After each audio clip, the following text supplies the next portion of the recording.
অন্তর্বর্তীকালীন সরকারের প্রধান উপদেষ্টা ডক্টর মোহাম্মদ ইউনূস এবং ডাক, টেলিযোগাযোগ ও তথ্য প্রযুক্তি উপদেষ্টা নাহিদ ইসলামকে নিয়ে কটূক্তির অভিযোগে মামলা করা হয়েছে।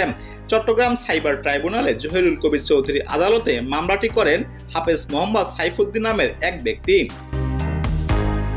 মামলার এজাহারের সূত্রে জানা যায়, গত 5 আগস্ট মোহাম্মদ হাসান ফেসবুক আইডিতে 7 মিনিট 37 সেকেন্ডে একটি বক্তব্য দেন।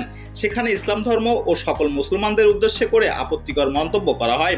এছাড়াও অভিযুক্ত ব্যক্তি পবিত্র কোরআন শরীফের উদ্দেশ্য করে নিজের ফেসবুক ভিডিওর মধ্যে বক্তব্য প্রদান, প্রকাশ ও প্রচার করেন, যার মাধ্যমে ইসলাম ধর্মের সম্মানহানি করা হয়েছে।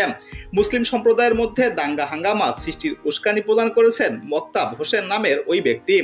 ইসলাম ও ধর্মপ্রিয় মানুষের মধ্যে ধর্মীয় আঘাতপূর্বক মুসলিম সম্প্রদায়কে আক্রমণাত্মক উক্তি করেছেন তিনি। ভিডিওতে অন্তর্বর্তীকালীন সরকারের প্রধান উপদেষ্টা ডক্টর মোহাম্মদ ইউনূসকে উদ্দেশ্য করে অকথ্য ভাষায় গালমন্দ করেন মোক্তাব হোসেন। একই সঙ্গে সরকারের তথ্য ও যোগাযোগ উপদেষ্টা মোহাম্মদ নাহিদ ইসলামকেও উদ্দেশ্য করে অশালীন বা বেফাঁস মন্তব্য কথাবার্তা করেন তিনি।